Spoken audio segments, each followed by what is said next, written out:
Parents have something new to blame for their teenagers' bad behavior, and it's not drugs or alcohol. Many claim their teens' friends play a big role in changes in their personalities.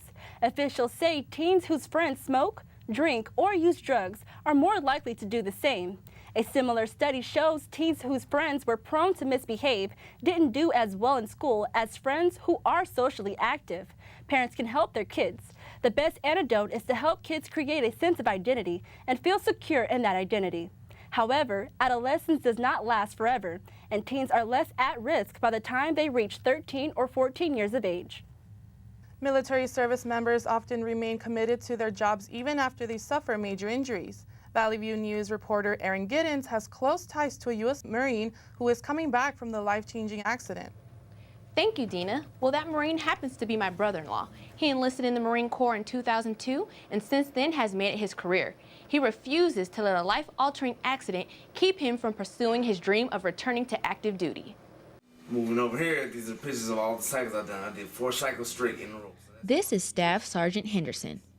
Heavy on the left foot. Heavy on the left foot. Heavy on the left foot. Heavy on the left foot. You're right, you know. Charles Henderson, who is 26 years old and has served close to 9 years in the Marine Corps, finds himself spending a lot more time at home. Staff Sergeant Charles Henderson was in a near-death motorcycle accident last year in which he suffered from a severe TBI, which is a traumatic brain injury. He is now on limited active duty in hopes to returning to full active duty. Since the accident, Henderson has gone through a year of intense therapy. Henderson says his injury is similar to what other Marines experience in a bomb blast. It's pretty much like the same if I was an EOD tech. A lot of them go over there and get hit by roadside bombs. They have some of the same side effects where they remember nothing at all. The Henderson family is now waiting to hear a decision from the medical board on whether or not Staff Sergeant Henderson can return to full active duty.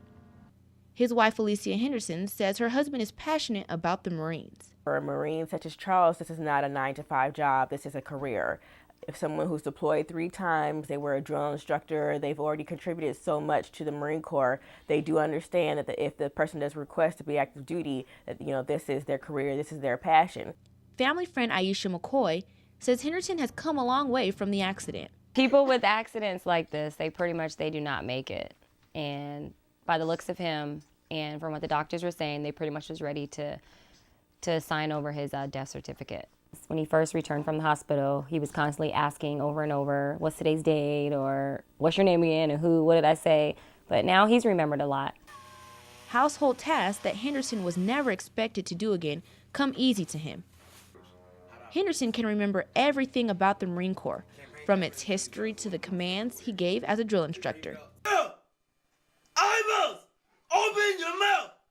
No, okay, really. Open your mouth! Okay, you got 10, 9, 8, 7, 6, 5, 0! Henderson shows his Marine pride in his home's loft, which he calls the man cave, and also through his tattoos. One right here is actually Death Before Dishonor. I got this when I first turned 18 and graduated from boot camp. That's when I actually became a Marine. It's pretty much the saying we would give our life before we dishonor ourselves. Being a Marine to Henderson means belonging to a brotherhood. And as he simply puts, once a Marine, always a Marine. In Marietta, I'm Aaron Giddens for Valley View News.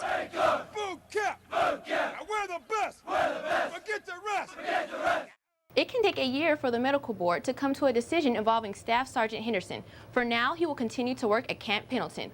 Back to you in the studio.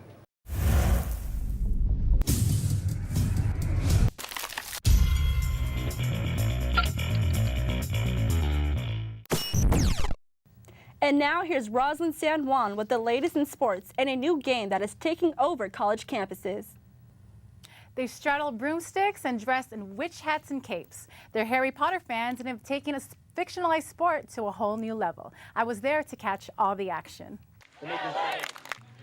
Harry Potter fans gathered together in Los Angeles to watch and compete in a real-life Quidditch Western Cup. The event was held at the Cheviot Hills Park and was sponsored by the Quidditch Association. The sport was adapted from the Harry Potter series by J.K. Rowling. Tournament organizer Harrison Hummel says Quidditch is not just a nerdy sport. It plays like dodgeball and soccer with your hands and lacrosse kind of combined. with a little bit of tag as well. The same rules from the J.K. Rowling novels apply, but the only major difference is that muggles, which is what they call humans, in real life can't fly. Instead, the 11 collegiate teams competing, like UCLA, Cal Berkeley, and USC, run around with broomsticks wagging between their legs. Quidditch began in 2005 in Middlebury College in Vermont.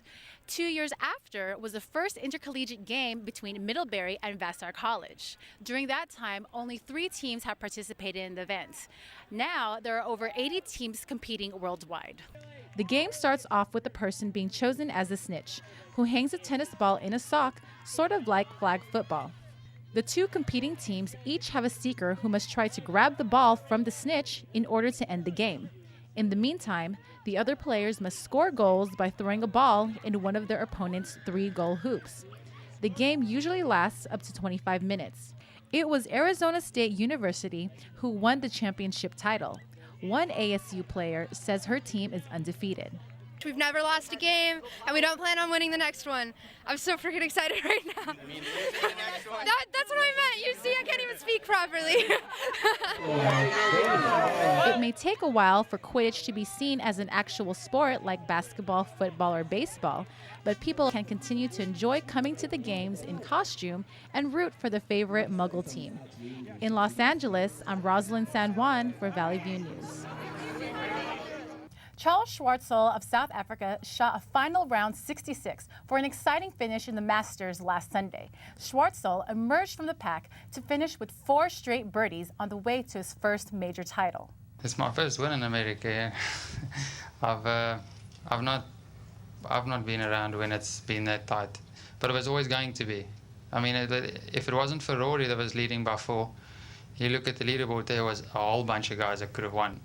Tiger Woods was among 8 players who briefly shared the lead after making up a 7-shot deficit. He finished tied for 4th. Third-round leader Rory McIlroy matched the greatest collapse in Masters history. He finished with a final round 80. Major League slugger Manny Ramirez has retired following a failed drug test. Ramirez decided to end his 19-year career rather than face the prospect of a 100-game suspension. The former star was currently playing for the Tampa Bay Rays and served a 50-game suspension in 2009 while with the Dodgers for a similar violation. Ramirez was a 12-time All-Star and batting champion with more home runs and RBIs than Mickey Mantle, along with 2 World Series rings. Ramirez says he is at peace and will soon travel to Spain with his father. Testimony in the Barry Bonds case could help the jury come to a decision in the slugger's perjury trial. Jurors returned to the courtroom to hear the testimony from Bonds' former assistant who did the shopping for him. The former employee said that she witnessed Bonds' personal trainer inject the player in the navel before a road trip in 2002. She is the only person to testify that she actually saw Bonds have an injection. One of the 4 counts Bonds is charged with alleges he lied when he told a grand jury only his doctor ever injected him with anything. Manny Ramirez is one of the greatest, but a great deal of controversy as well. That's it for sports. Now back to you with more news. The nation's largest wireless provider says it will eliminate the 1-year contract option.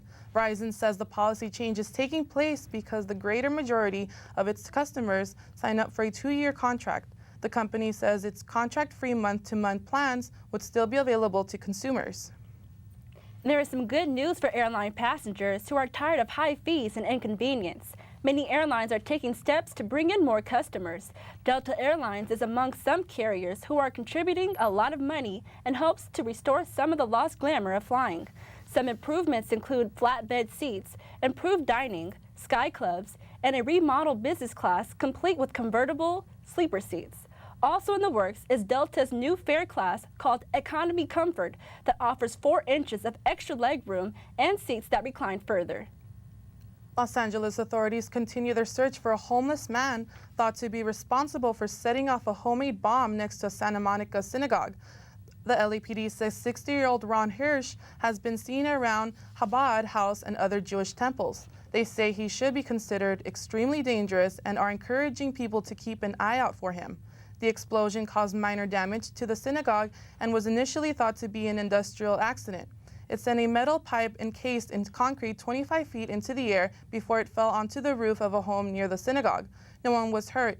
Bomb technicians say a homemade explosive device was the cause. Googling headache symptoms may have saved a young man's life. 16-year-old John Tonich was suffering from sharp headaches after a wrestling match. His normal doctor said the headaches were caused by dehydration. The headaches continued and became more frequent. That's when John's mother, Debbie, Googled his symptoms. She found out he may have a brain tumor. John was rushed to the hospital where he had a CT scan that showed a brain tumor. The tumor was removed and John is currently undergoing chemotherapy. After the break, find out which A-list celeb got cut from a blockbuster film and who took home GLAAD awards.